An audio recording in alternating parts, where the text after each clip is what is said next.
হে guys, good morning guys. আজকে আমি ঘুম থেকে একটু তাড়াতাড়ি উঠে গেলাম। বলো তো কেন? হ্যাঁ, আমি বলে দিচ্ছি। আজকে হচ্ছে দোল পূর্ণিমা। ঘুম থেকে উঠে ঠাকুর দিতে হবে, তো তার জন্যই।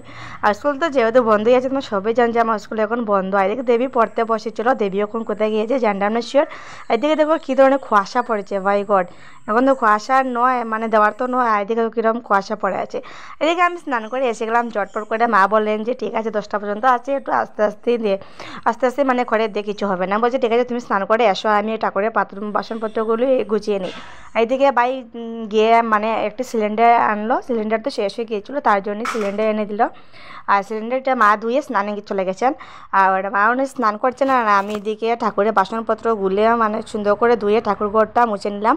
এদিকে ভাই আমাকে সব কিছু এনে দিয়েছে। আমি যখন ঘুমিয়েছিলাম ও মানে সব কিছু এনে দিয়েছিল, মানে দুধ, কলা, ফুল, সব কিছু এভরিথিং হেও আনলো, মানে ভাইও আনলো। তারপর এদিকে ফুল পাচ্ছিলাম না। ও বলছিল যে ফুল আমি তুলসী মেয়েদের মধ্যে রেখে দিয়েছি, আর দুব্বা তুই মানে নিয়ে আয়। আমি বলছি ঠিক আছে, আমি আনছি। মানে গাছ থেকে এনে দিয়েছে, মানে আর তুলসী মেয়েদের সামনে রেখে দিয়েছিল, ঠাকুর তো ঢুকিয়ে এনে তার জন্য। এদিকে আমি এসে সব কিছু ঠিক করছিলাম। আর বলছিলাম তো এতগুলি ফুল আনলে কী হবে, তোকে মানে অঞ্জলি নেওয়া হবে নাকি, এত ফুল আনলে? ও বলছিল যে এখন তো ফুলের মানে ফুলটো বেশি আছে, তার জন্য বেশি মানে একটু বেশি করে আনলাম। ঠিক আছে। দেখে এক থাল ফুল খুব সুন্দর লাগছিল দেখে, আমার তো খুব বেশি প্রচণ্ড ভালো লাগে। এদিকে এক সাইডে ছানা মটরটা মানে বাইরে ভিজিয়ে রেখেছিলো রাত্রেবেলা, আর এখন তো পুরোপুরি হয়ে গেছে। আর এদিকে আমি এখন শিবকে স্নান করে দিই, শিবকে স্নান করানো হয়ে গেলো। আর এবার আমি শিবকে সুন্দর করে এদিকে দিয়ে দিলাম। আর এদিকে ঝটপট করে মাও স্নান করে এসে গেলেন। এদিকে মা তুলসীকে স্নান করেছেন, আর তুলসীকে স্নান করানোর পরেই মা এসে মানে সব মানে করবেন। আমি তো জাস্ট মার সাথে থাকি। আর এদিকে তো আমি মাকে বললাম যে আমার পুরোপুরি হয়ে গেছে, তুমি অল্প স্নান করে দাও শিবকে।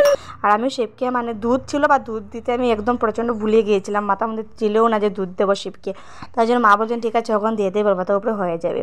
এদিকে তো তুলসী মাকে তো একটু সাজাতে হবে, মানে হচ্ছে রং, তো তার জন্য তুলসী মাকে অল্প অল্প রং দিলাম। আর মা এবার বলছিলেন যে ঠিক আছে, আমি এখানে স্নান করে একটি ধূপকাঠি দিয়ে দিই। আমি ঠিক আছে, তুমি স্নান করে আসো, আর আমি এখানে ঠাকুর তো অলরেডি হয়ে গিয়েছে। এখন আমি বসে বসে পাঁচালি পড়বো। এদিকে মা গেছেন মানে আস্তা গড় মানে পুরোপুরি গড়টা মারকে মানে দেখানোর জন্য, মানে দুনা দেখানোর জন্য। আর এদিকে তো আমার শিবকে দেখো কি সুন্দর লাগছে, তাই না গাইস? আমার শিবকে তোমার একটু ভালো করে দেখে নাও, কি সুন্দর লাগছে। হ্যাপি হোলি সবাইকে। সবাই মানে সব সব ঠাকুরেই মানে দিয়েছি, চরণের মধ্যে অল্প অল্প দিয়েছি আবির কালার। আর তারপর তো আবির কালার মানে পিঙ্ক কালার, মা বলেন আবির কালার, তার জন্য আমি আবির কালার বলছিলাম। আর আবি হচ্ছে পিঙ্ক কালার, সো আমি মাও সবসময় বলেন, তার জন্য আমিও বলি। দেখি মা বলছিলেন যে ঠিক আছে, তুই এবার পাঁচালিটা পরে নে, পরে আমি অনেক লেট হয়ে যাবে, 9টা তো অলরেডি বেজেই যাচ্ছে, তো নবরং করা শেষ হয় না। আমি বলছি এখন 1 ঘন্টা আছে মা, কিচ্ছু হবে না, আমি আগে পাঁচালিটা একটু পড়তে দাও। এদিকে তো আমি বাচ্চালে পড়তে বসে গিয়েছিলাম।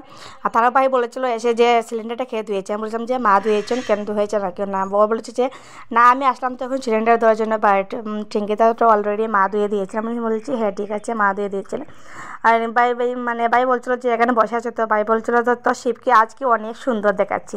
আমি বলছি হ্যাঁ দেখাবে না, আজকে তো রং খেলা, তার জন্য শিবকে অল্প রং দিলাম, আর সবাইকে মানে অল্প অল্প রং দিলাম। শিবের মাথা আমরা দিয়েছি, তার জন্য এত সুন্দর দেখাচ্ছে।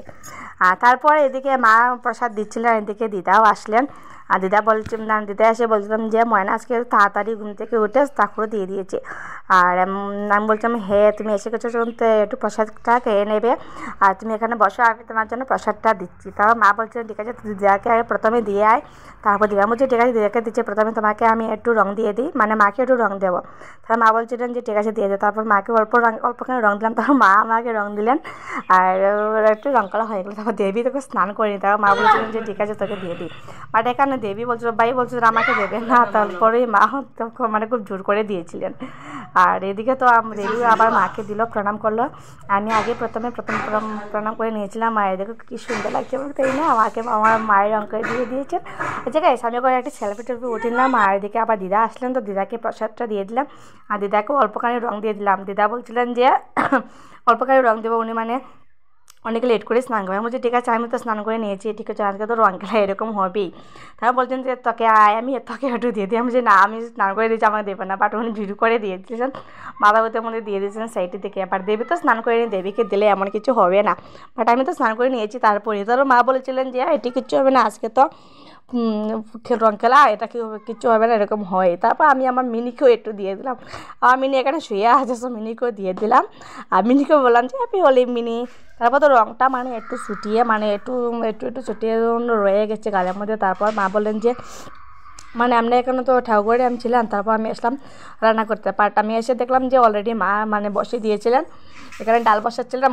মাকে বলছিলাম কী রান্না করবে, মা বলছিলেন এখানে ডাল বসাচ্ছি আর এখানে আমি কচুটা কাটছি, মানে কচুটা শাক করবো। আমি বলছি ঠিক আছে তুমি তো কেটে নাও, তারপর আমি রান্না করবো। বাট মা বলছিলেন যে না আমি রান্না করবো আজকে, তুই তো যা ইচ্ছা তুই তো করে না। তারপর আর কি আমি ভাবলাম যে চলো ঠিক আছে, মা যখন রান্না করবেন আজকে আমার তো রান্না করতে হবে না, চলো আমি দেবকে বললাম চল কয়েকটি রিলস বানিয়ে আসি, মানে রিলস বানাবো উপরে গিয়ে। তারপর এদিকে আমি যাচ্ছিলাম, ভাবছিলাম যে চুল তো এখন শুকায়নি, কীরকম রিলস বানাবো, রং যদি লেগে যায় কীরকম হয়ে যাবে। তারপর আর কি ভাবলাম যে চলো উপরে চলে যাই, কয়েকটি রিলস বানাবো। এসে গেলাম উপরে, কয়েকটি রিলস বানাবো, তারপর ঝটপট করে স্নান করে নেবো আবার। तेरी मलू गुलाल रंग बता ब्लू या लाल पैर में तेरे उड़ते बाल आजा रंग तू दोनों गाल अरे सारा रारा अरे सारा रारा अरे सारा रारा कबीरा सारा रारा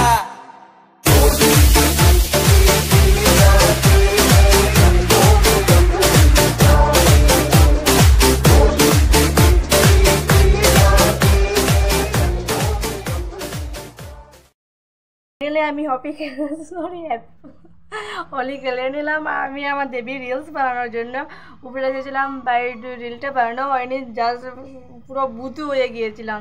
তার জন্য বলছিলাম যে আর রং খেলবো না, চলো এবার নিচে গিয়ে স্নান টান করি, অনেকই বেলা হয়ে গিয়েছিলো। গাইস দেখো কীরকম ভূত হয়ে গিয়েছি, আর চুলের মধ্যে পুরো কীরকম হয়ে গেছে। জাস্ট উপরে এসেছিলাম বাট রিল বানানোর জন্য, বাট রিলটা বানানো হয়নি, কীরকম কী হয়ে গেছে ঠাকুরের জন্য। স্টার্টা সো আমি আবার এখন স্নান করলাম, আর স্নান করে চুলগুলো শুকিয়ে নিলাম। আর তারাও মা বললেন যে ভাতটা খেয়ে নে। আমি বলতাম যে আমি অল্প পরে ভাত খাবো, এখন ভাত খাবো না, পেটে কোথাটা ক্ষুধা চলে গিয়েছে। আর এদিকে আমি প্যান্টটা চালিয়ে আমার চুলটা ভালো করে আবার শুকিয়ে নিলাম। তারপর ভাবলাম যে চলো কিছু এখন খাবো, বাট মা বলছিলেন ভাত খাওয়ার জন্য। বলছিলাম যে এখন আমি ভাত খাবো না, একটু চকলেটটা খেয়ে নিই। বাট মা বললেন যে খালি পেটে চকলেটটা খাস না। তার জন্য মা খাচ্ছিলেন, মার সাথে আমি অল্প 2 গ্লাস খেয়ে আবার এসে গেলাম। এদিকে ভাই আমার জন্য স্টিং এনে রেখেছিলো, মানে ও আসলে হ্যাঁ হলি, তার জন্য ও খেলছিলো, আমাকে এনে দিয়েছিল। আর একটি চকলেট আর একটি বাদাম তো আমার ঘরে ছিল। আর আমি ভাবলাম যে ঠিক আছে একটু চলো বাদাম খেয়ে নিই, তারপরই মানে দুপুরবেলা আমি ভাত খাবো। এখন তো বাজে পুরো 12:30 বাজছে এখন, বর্তমানে 12:30 বাজছে। আর আমি তো ঝটপট করে কয়েকটি রিল বানালাম, আর রিল বানিয়ে ঝটপট করে এসে গেলাম ঘরের মধ্যে। কেননা রিল বানাতে অনেকই মানে কীরকম লাগে, আমি তো ঠিক মতো রিল বানাতেই পারি না। তার জন্য ভাবলাম যে কয়েকটি বানিয়ে নিই, আজকে যখন হলি আছে তার জন্যই আজকে কয়েকটি রিল বানালাম। কয়েকটি বলতে 1টি না 2টি রিল বানাচ্ছি, তারপরে এসে গেলাম। এইদিকে যেহেতু আমি কাপড়টা চেঞ্জ করে গিয়েছিলাম, কেননা এটি তো আমি স্নান করেই পরেছিলাম জামাটা, তার জন্যই এটি আবার এসে মানে এটি চেঞ্জ করে হোয়াইটটা পরেছিলাম, আর এখন আবার এটি এসে পরে নিলাম। আর এটা বলতে বলতে মা বলেন যে তুই স্টিংটা বেশি খাস না, স্টিং খাওয়া বেশি খাওয়া ভালো না। বলছিলাম যে আমি স্টিং বেশি খাচ্ছি না, তুমি খাবে নাকি ওই নাও। বাট মা বলছেন যে আমি খাবো না, তার বলছিলেন খাবে না, তারপর আমি দিয়ে দিয়েছি। আমি বলছি ঠিক আছে একটু খেয়ে নাও। তারপর খাচ্ছিলাম চকলেট। মা বলছিলেন খালি পেটে এত কিছু খাচ্ছিস, খাওয়া তো ঠিক না। বলছি যে কিচ্ছু হবে না, অল্প খাচ্ছি, অল্প খেয়ে দেবীর জন্য রেখে দেবো, দেবী ভাইয়ের জন্য রেখে দেবো। আর তারপর মা বলছেন ঠিক আছে তো যা ইচ্ছা কর। তারপর মা বললেন যে ঠিক আছে এসব যদি শেষ হয়ে যায় তারপরে তুই গিয়ে ভাত খেয়ে নিস। আমি বলছি ঠিক আছে আমি ভাত খেয়ে নেবো, আমার তো হয়ে গেলো আজকেরটা ভিডিওটা আপলোড করছি, আর তারপর ঝটপট করে আমি খাওয়া দাওয়া করে নেবো।